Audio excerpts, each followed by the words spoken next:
97 жаштагы Вандык аксакал Кыргызстанды бир көрсөм деп кыялданат.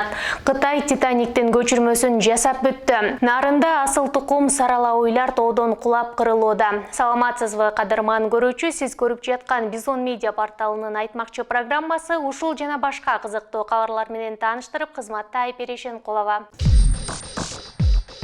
97 жаштагы Вандык аксакал Кыргызстанды бир көрсөм деп кыялданат. Түркиянын чыгышындагы Ван көлүнүн аймагында жашап жаткан кыргыз аксакалы Кыргызстанга салам жолдоп, мекенин көрсөм деген кыялы менен жашап келерин айтты. Мечта – это цель, в достижение которой я не верю. Соц тармакта жүктөлгөн видео тасмада 97 жаштагы Мухаммед аттуу кыргыз аксакалы экени айтылат. Ал бала кезден өз мекенин көрсөм деп кыялданып жүрүп 97 жашка келген. Кыргызстандагы тууган урукка салам жолдойм. Мен минтип каарып калдым. Кыргызстанды барып көрүп келүү мага насип болбоду. Туугандарым тынчтыкта бакубат жашоодо өмүр сүрсөңөр эле болду деп кайрылуу жолдоду Вандык кыргыз аксакалы. Кыргызстандагы тууган урук Оğum cemaatlarga kısırıktan salamımız var. Biz oturup ağrıdık yemi. Kırgızistan'da bir görüşke köp çoğuz var edemi. Bularga düşkenden giyinemiz sizlerin tırtlı atırıpız. Biz Kırgızistan'a barıp kelip көргөнгө bizge nasip bolbodu tuğanlar.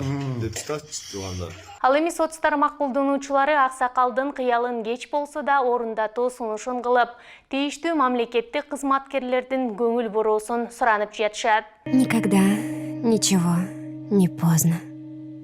Если тебе 17, 34, 48 или 66. Никогда ничего не поздно. Ван кыргыздары дүйнөдөгү кыргыздардын диаспоралык топторунун бири. Алар учурда Түркиянын чыгышындагы Ван көлүнүн аймагында 1980-жылдардан бери жайгашканы үчүн илимде Ван кыргыздары деп аталып калышты. Түпкү теги Оганстандын Памир деген жердигинен. Все мне ясно стало теперь. Түркия өкмөтү аларга Ван вилаетинен атайын жер бөлүп берип, жашоо шарттарын түзүп, улуу Памир айылын тургузуп беришкен. Андагы кыргыздардын саны азыркы күндө 5000ге жетет. Кытай Титаниктин көчүрмөсүн жасап бүткөнүн чет элдик басылмалар жазып чыкты. Титаниктин көчүрмөсү деңизден 1000 чакырым алыстыкта жайгашкан Сынчуань провинциясындагы эс алуу багында орун алды. Ашканадан баштап кымбат баалуу кабиналарга жеда калса эшиктин туткаларына чейин баштапкы Титаниктин стилинде жасалган.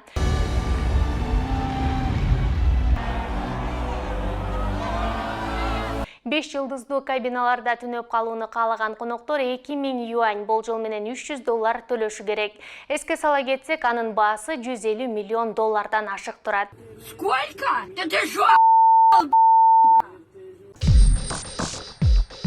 Нарында асыл тукум саралауйлар тоодон кулап кырылууда. Россиядан алынып келинген асыл тукум уйлар Кыргызстандын жайлоосуна адаптация боло албай өлүп калып жатат. Буга фермерлер жакшылап көңүл бурбаса зыян тартып калуу коркунучу бар. Маалыматка ылайык, бул окуя Нарын облусунун Актала районундагы Баетов айылынын Келинташ жайлоосунда болгон. Все вставайте, нам надо уходить. Россиядан алынып келинген ментал породасындагы 4 баш мал жайлоого чыкканына 1 күн болгондон кийин өлүп калды. Ага чейин алар кыштан бери сарайда гана багылган. Эске сала кетсек, учурда асыл тукум малдардын эмнеден өлгөндүгү такталып жатат. Асыл тукум уйлардын бирөө эң аз дегенде 200 000 сом турат. Көпчүлүк фермерлер аларды кредитке алышат. Но это не точно. УКМК жогорку саясий жетекчилигинин коррупциянын негиздерин жоюуга багытталган фактыларды аныктоо жана бөгөт коюу боюнча ишинин алкагында ири өлчөмдөгү алдамчылык фактынын бетин ачты. Бул тууралуу УКМКдан билдиришти. Кыргыз Республикасынын жараны ШНР өлкөнүн президентинин жакын туугандарынын ысымдарынын артына жашынып, Каракол шаарынын КТС мамлекеттик мекемесинин башчыларынын каражатын ээлеп алгандыгы аныкталды.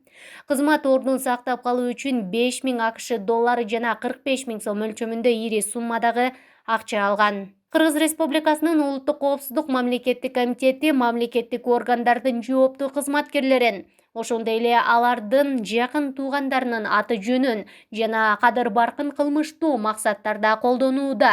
Кол салгандарга карата кылмыш ишинин алкагында эң катуу чаралар көрүлөрүн эскертет.